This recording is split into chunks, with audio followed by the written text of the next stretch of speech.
Give thanks. This is Doc Ock coming at you one more time from Black Facts headquarters central here in Kent, Ohio, with another installment of Doc Ock at noon and 9. Tonight, our proverb is a simple one. Clothes don't make the man. Now that was inspired by Haki Madhubuti in his book Liberation Narratives, but he was much wordier in his rendition. But when you break it all down, it came right down to clothes don't make the man. So I just broke it down into its simplest parts, and that would be poem number 23. For those of you who want to look it up later, check my references. Meanwhile, let's move on with our Black Fact. We had one from last night. Let me see. I dog-eared that one, so we're on this one over here. So, who became... Okay, so the question was, who became the first Black mayor of D.C. in 1990? Was it Loretta Glickman or Sharon Pratt Kelly? The answer is Sharon Pratt Kelly. So that answers last night's Black Fact. And I will give you a new Black Fact before we leave tonight. So that'll come right at the end after we finish with our story. Good one. And definitely an inspiration to me, even though I don't really know the story. The story, just knowing that the story exists sometimes is enough to inspire people. And in this case, this man's story is just that much of an inspiration. His name is Oladuah Equiano. And we're calling this story The Life of Oladuah Equiano. Now, see, as soon as, if you know anything about African languages, when you hear the word, when I hear the name Oladuah, I immediately associate him with being Yoruba. And I'm probably correct. So let's see what it says. Now, he had another name, so he went by an alias as well, which his alias is Gustavus Vasa. And he lived from the years 1745 to 1801. And one of the things that he's most noted for in that time is learning how to read and write English. So he came from Africa. He was kidnapped in Africa, brought to America, and he learned how to read and write. So he actually wrote down his own story, and he calls it the interesting narrative of the life of Oladuah Equiano, or Gustavus Vasa. So let's just see what this brother did. Oh, let me get my glasses. Almost forgot. Not used to using glasses. Haven't worn glasses regular since I was in high school. Times do change, though. Here we go. On March 21st, 1788, Her Royal Highness Charlotte, Queen of England, received a petition containing, among other things, these words: I presume, your gracious queen, to employ your interposition with that of your royal consort, King George III, in favor of the wretched Africans, that by your majesty's benevolent influence a period may now be put to their misery, and that they may be raised from the condition of brutes to which they are at present degraded to the rights and situation of free men. End quote. The petitioner was Gustavus Vasa, who had risen from the rank of kidnapped slave to that of commissary of the government, superintending part of a plan to return Africans to their native lands, because the British had a colonization society too, and they actually got theirs started, I think, before the Americans. I believe Sierra Leone was founded before Liberia was founded. Both of those were colonies where Europeans decided they were going to return their kidnapped Africans and their progeny. They were going to return them to Africa, to that part of Africa, those parts of West Africa. So, born in the Asaka Valley of, he was kidnapped and hustled aboard a slave ship headed for the Barbados, British West Indies. After a fearful middle passage, Vasa, only 11 years old, was sold at a slave auction and became the property of a Virginia planter. This worthy gentleman sold Vasa to a sea captain, one Pascal, who commanded a ship called the Industrious Bee. Aboard the ship was a young American who taught Vasa the rudiments of the English language. After 2 years, Captain Pascal sent his little slave to England to be the household servant of two pious ladies who insisted that he learn to read the Bible. Over the next few years, Vasa changed hands as owners saw fit, and again he found himself at sea. Shipped again to the West Indies, Vasa fell into the hands of a Quaker merchant from Philadelphia who permitted him to earn extra money, purchase his freedom. Within a few years, Vasa was a free man. Gustavus Vasa desired to go to England, where he had spent the best years of his life, and after much voyaging, reached London only to find it impossible for him to complete his haphazard education without funds. In 1773, Vasa joined an expedition seeking a northwest passage to India and wound up on the coast of Greenland. Still deeply addicted to the sea, Vasa traveled to Spain and made it to India, made occasional journeys to the U.S. In 1785, the Crown was trying to return Africans to their native land.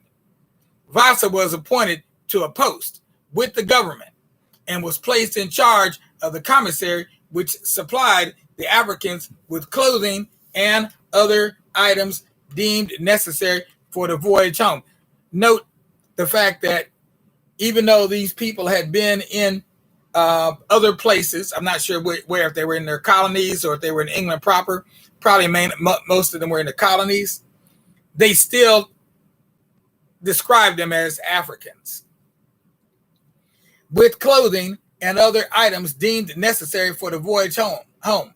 Vasa reported the dishonesty and the thievery among his English co-workers, who wasted little time securing his dismissal from his post.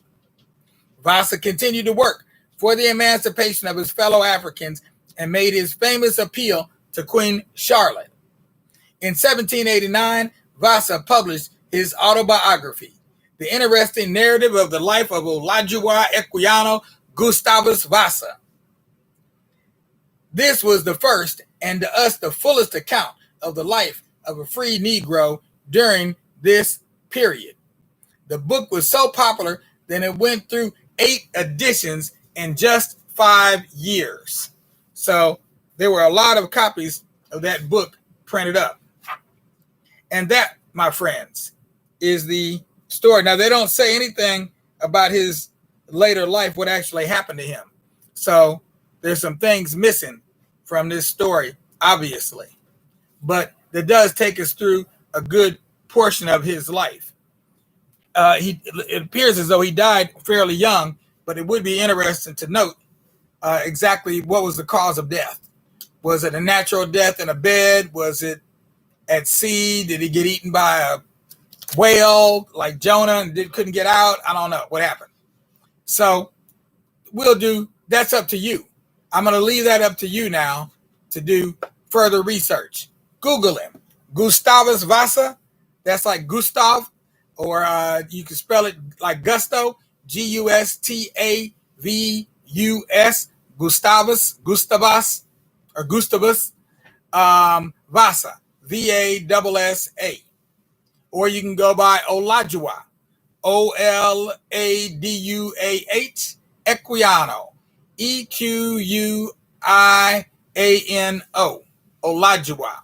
And I'm not sure what Oladuah means, but Equiano seems like Equiano would be Latin for equal or equality, something of that nature. Equiano. That's what it sounds like. So I'm not sure. You'd have to look that up too. So at any rate, let's see. Your black fact for tonight, to be answered tomorrow, is: what country is the oldest Christian nation in the world? What country is the oldest Christian nation in the world? And I'll give you a clue. This country still has the same name that it did when it was talked about in the Bible, because it was actually mentioned in the Bible. So that's our story for tonight. Let's go ahead and lay your little head down on your little pillow, on your little bed. Close those eyes and wait for the sun to rise. And when it does, open those eyes and look beyond. Rise up out of that bed and start a new day. That's what I need you to do anyway. But get a good night's rest before that sun comes up, because you need your rest. Rest is as important, if not more important, than actually doing the work. Is making sure you have proper rest. Meanwhile, for you adults out there, you all know what to do. You should subscribe. We're having some issues now. I'm finding more and more with Facebook. It was for a period of time, they allowed us a period of grace where I could go back to the classic look. And I would do that every weekend on Friday. I'd go back to the classic look, because then I could find my watch party link. I did that this past weekend. No link. No watch party link. So I have no way of doing watch parties, easily doing watch parties at this time. I did happen up on a link, but it took me quite a while to figure out where to find it at. So I might be able to do that in the future. I might not. So what we should plan on is we got to keep it moving. Go on to YouTube. If you're seeing this on Facebook, please go to YouTube, subscribe, so that you'll be notified when I'm on the air next on YouTube, and you'll have access to my playlists. And I have hundreds, about 384, I believe, playlists on YouTube that you're welcome to look at. I don't put no porno up there, anything like that, but I do have a lot of playlists where I've gathered together videos that I think should go together. So some of them are related to Doc Ock at Noon and 9. Other ones are not. But you're welcome to go out there, take a look, see what you can find. If you have any questions, you can contact me right through YouTube. It's easy to do that. So we're just, we're going to have to be smart as we continue to use social media. And in the meanwhile, I'm going to be dropping down all of my videos that I've done, all my live streams I've done so far, and store them off Facebook for sure. And I can do the same on YouTube, so that we will have access to them no matter what happens. I may have to end up putting them on a DVD. Wow. That's like old school, but just for safekeeping.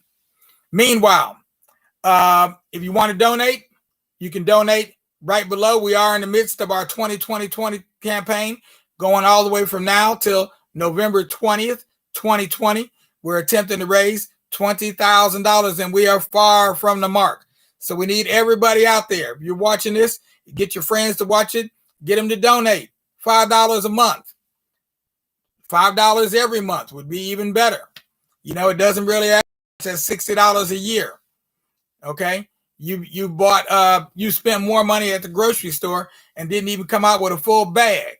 But we're going to give you content, African history, Black history, Pan-African history, 365 a year, 2 times a day. Can't find that anywhere on the internet. And if you can, drop me a note. Let me know where, because I haven't seen it. And I'm talking about live stream, not just written words, okay? Where somebody's talking, communicating, sharing videos, multimedia. That's what I'm actually talking about. All right. So, enough said. You do your duty, do your due diligence. We're out of here because I got dinner upstairs ready to go. Peace out until tomorrow. We'll be black, as always, at 9 tomorrow night, as well as at noon. So hopefully we'll see y'all soon. And I see you over there, Angie. How you be tonight?